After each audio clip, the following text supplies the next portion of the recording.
Hello everybody. Welcome again back to another episode of What's in the Box. And it is time. It is finally here. My most personally anticipated kit of 2014. We're going to take a look at the 1/35th scale Tamiya Mark IV male World War I tank. No, I'm not the first one to review this. Dang it. I wanted to be, but Lucky Model, in their infinite wisdom, is not always the fastest place in the world to buy stuff if you want it shipped quickly. But I got it. Took me 17 days to get it. Longer than I had anticipated. At least 17 days from the time they shipped it. And I did look at it briefly. It's a pretty interesting kit. I will tell you this, it's a lot more complex than I thought. Now, I do want to talk about the price. Here it is. There's the TACCOM versions that are about to come out, and they are about $49.99 a piece US from Lucky Model. This kit is $56.99, so it's $7 more, and I believe they charged me $18, I think, about $18 US to ship it. So it's not, the least expensive kit in the market, but it's new, yay. And from Tamiya, yay. Therefore, I'm in. As you guys know, I am a huge Tamiya fanboy. So, beautiful box art. I do want to point out that the version that Lucky Model sent me was the export version, which includes the new, also, World War I British Infantry set. At least I believe it's new.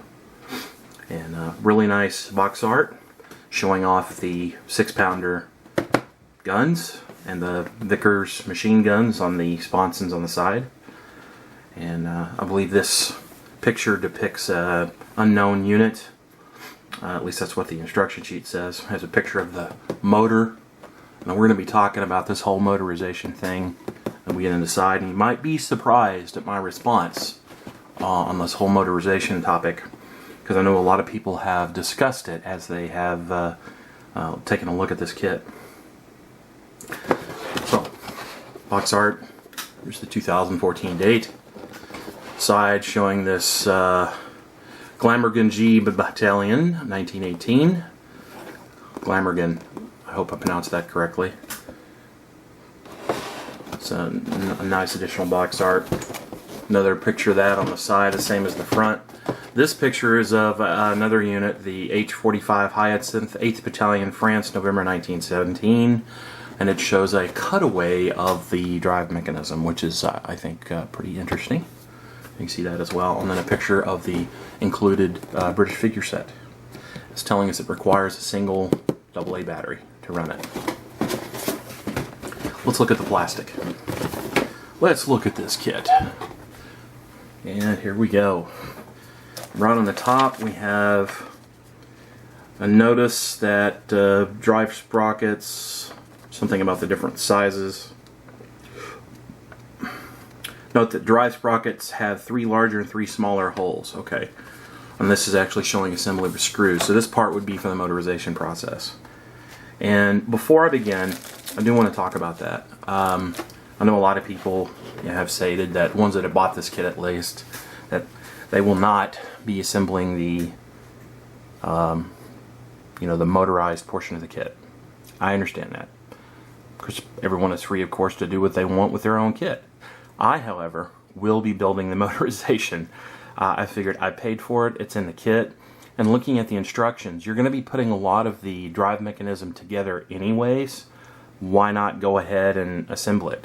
Besides, when it's done, I can make a whole nother fun video, set it on the floor, put a battery in it, and let it run and see how Jerry responds. He'll probably attack it. That could be a whole nother video. But let's take a look at the plastic. So here is the included figure set, and that actually consists of 3 sprues. And I think these are supposed to be new. I believe they are. They're really very nice.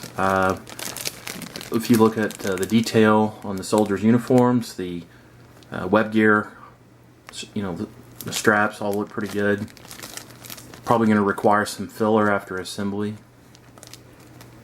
You can see faces. Mouths open. but I think the detail's very good. It should be, you know, on a new Tamiya kit. I don't see any flash on these parts whatsoever. This next sprue in this kit is the equipment, the hats, and weaponry, and the weaponry is really nice. If you can see the detail on that Vickers machine gun and the cooling shroud, it's super nice. There's the magazine, that weird top-fed drum magazine the Vickers fired.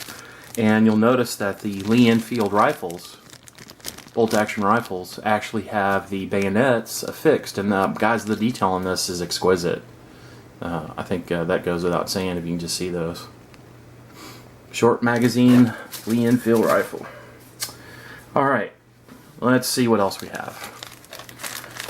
This bag consists of the drive mechanism. You'll notice they were even nice enough to include a screwdriver. Gear grease, polycaps, there's an Allen wrench.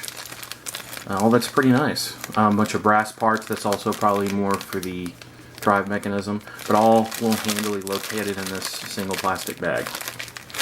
So there's that. I'm going to set that aside. This sprue is the road wheels, and they're actually multiple pieces.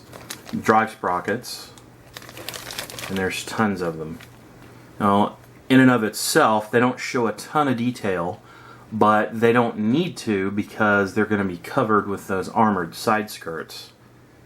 There's some pretty nice looking detail here. That's probably some of the more detailed parts on this sprue. But there are tons and tons and tons of road wheels, and they're interweaved, kind of like how a Panther does, where you have this one sandwiched inside the other one, there's another one, and there's another one that sandwiched in it. I was looking at the instructions, that's how they fit together. So these road wheels are actually, some of them are or 2 or 3 pieces to make up one road wheel. And the good news is there's no rubber tires, so you don't have to worry about that. Since I'm going to mechanize this or motorize it, I think it's probably pretty smart to make sure that the road wheels are concentric, so that it will run smoothly. So there's 2 sprues here. Like I said, not a ton of detail. They're very crisp. No, don't get me wrong. They are very crisp.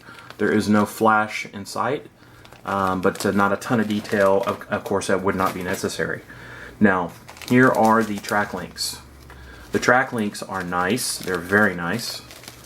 They are snapped together. There's 2 pins on each link, and then 2 slots on the opposite side of that link, and you just one in first and then snap the other one in. And they will be, of course, workable since this is a motorized kit. But as you can see, the rivet detail on these is really very good. They do not have any ejector pin marks on them anywhere. Thank you very much, Tamiya. Just really nice looking links. So, there's the links. Alright, the next sprue consists of bottom hull, top hull, and now we begin to see some pretty nice detail. You can see the bolt detail on the bottom hull piece here. This would of course be for the power switch. Look at the hinge and bolt detail on this toolbox or access hatch that goes, I believe, on the back of the vehicle. All of the bolt detail in this kit is spectacular. I presume this would be exhaust. That looks really nice. Look at the detail on this upper hull piece. These hinges, these grab handles, this is all beautifully done. Once again, Tamiya shows us that you can build a beautifully detailed kit that is relatively simple to assemble. Look at this. I'm not sure what that is, but the way they stepped that part right there. Look at that. It's like 1, 2, 3, 4 layers. That's impressively done. No flash anywhere. There are ejector pin marks on the inside where that is of no concern. So, here's that sprue. Let's take a look at the next sprue. Here we have the sponsons, which will house the 6-pounder guns and the Vickers light machine guns. Once again, with beautiful bolt detail. Yeah, even on the inside of the sponson there's detail. And there are ejector marks here. but of course these are not going to be visible. Of course, these are locating pins, so no complaints here. First-rate molding, nothing to clean up, just trim them from the sprue, clean them up, install the part. Here we go. These are the side skirts. Now there's some cleverly installed access hatches for the battery compartment and to get to the mechanism. And you'll see these holes here. These are where screws are going to go. I looked at this as I was looking at the instruction sheet. But as you can see, once again, the detail, they have done a superb job in rendering the detail on the side skirts, just like they have the top and bottom hole plates. Beautiful bolt detail. As crisp and as good as you could ask for. And more on the opposite side. This is the part the road wheels actually get attached to. There are teeth, or bars as you will, on the opposite side of this part where the road wheels will attach. Alright, now the last bag is also tied to the motorization part of the vehicle, and it's additional gears. Where these will install, I apologize, I'm not sure. This is not polystyrene. This plastic is harder. I can tell that. It feels harder. It may be ABS. The motorization, of course, needs to be a little sturdier than traditional styrene plastic. So there's some additional parts in a sprue bag for the motorization of the vehicle. Now let's take a quick look at the instruction sheet. All the supply paperwork basically with the kit. Set this aside. We have a very simple decal sheet, which is the hyacinth vehicle, the markings. There's some precautionary stuff that goes, this is, to put on, I guess, for kids if they're going to play with the motorization. But who would spend the time to build this thing and then give it to a kid? But I'm not going to install those, that's for sure. I might install the on-off button on the bottom of the tank, that's about it. But there's the decal sheet. Very simple. I'm not going to take them out of the bag. So, and the next part is included with the figure set as the instructions printed on gloss paper, the painting and marking instructions for this British Infantry World War I set. Really nicely done. There are some English instructions down here in the bottom right that are nice. Wish I could paint this good. I've never done figures. I'm absolutely just afraid of them. Shane has assured me that he can walk me through the mysteries of figure painting. But there is the installation guide, or the assembly guide and the painting and marking guide for the British figure set that comes with the kit. This next piece, wow, this is really nice. So this is a booklet, full color illustration in English and Japanese, and probably German and French as well. Reference material. Also the color and marking guides for the 3 decals included in the kit. And I believe these are the photographs from the Mark IV that was used to make this kit, which is the one in the Imperial War Museum. So I read somewhere. No, this photo is courtesy of the Tank Museum, so this was taken from Bovington. So, my mistake, so I apologize. A picture of the 6-pound gun breech there is kind of cool. So, real nice full color plates with the history of the vehicle. I don't think you can go wrong there, so just curious. Its weight's 27.9 tons. It's a crew of 8. Engine, Daimler sleeve valve, water-cooled inline 6-cylinder gasoline engine. Wow, okay, 105 horsepower to drive 28 tons. That's not much. Armament, 23 caliber 6-pounder gun times 2, 7.62 millimeter Lewis machine gun times 3. Carried a lot of ammunition. Carried 5,640 rounds of rifle ammunition, and then the 6-pounder shells covered 332 6-pounder shells. That's a lot of ammunition. If that thing took a penetrating hit, it would certainly explode. So, that's the nice included information sheet. And last but not least, we have the instructions. Now, this build is more complicated than I had anticipated. But of course it's not anything that a skilled and experienced modeler cannot handle. There are in total 34 steps, including the tow cable. And so it begins here, assembly of fuel tank boxes, and then it goes right into the actual motor,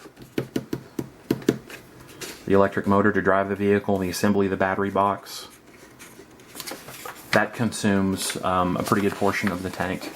The power switch, the installation of the motor into step 5, installation of the bottom hull, installation of the battery box continued on step 6. Step 7, sorry for the camera glitch. Step 7 is the side plates. Here we're attaching that fuel tank and observation ports to the top and front of the hull on step 9. So the assembly continues, attaching the top of the superstructure to the top of the hull. And side plates, polycaps plenty. Here's the multiple piece road wheel assembly that I talked about. You can see that actually consists of 4 pieces. So there's 2-piece road wheels and 4-piece road wheels. And you're supposed to make 24 of those and 30 of those. Wow. So there's 54 road wheels per side. You can see how they sandwich together. And to me it was nice enough to color code those so we know how to put them together. But that's a ass load of road wheels. That's the official term, by the way.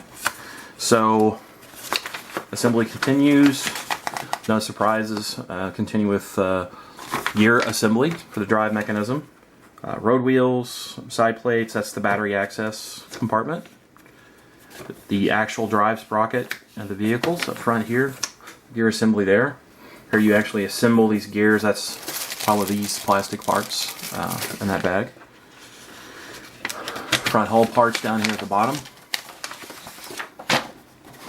Gun and gun breech. Looks like it's actually very nicely detailed considering you're never going to see it. That's kind of a shame. Although if the sponsons come off, you might be able to take a look at the detail on the inside. If they can be easily removed without damaging the kit, that might be pretty interesting. Track assembly. Finally the tow cable at 34. Here it's showing you the final phase of how to load the battery and install the battery. The unditching beam, which is on top of the vehicle. And a really nice listing of all the parts required to assemble the kit, including the electrical components, the screwdriver, the Allen wrench. It's all really nice. A brief history of the vehicle in the back of the instruction sheet. This is a stapled booklet style like it, and there's quite a few pages here. So this build is a little more complex than, as I said, than I anticipated. But I don't think it's anything that we, as skilled modelers, can't handle. So I'm excited this thing is out. I hope they do some more World War I stuff since this the centenary or the 100th anniversary of that epic struggle. And I certainly appreciate everyone watching. I hope you enjoyed the review and it wasn't too boring. Thank you very much, and everyone have a good night. Bye-bye.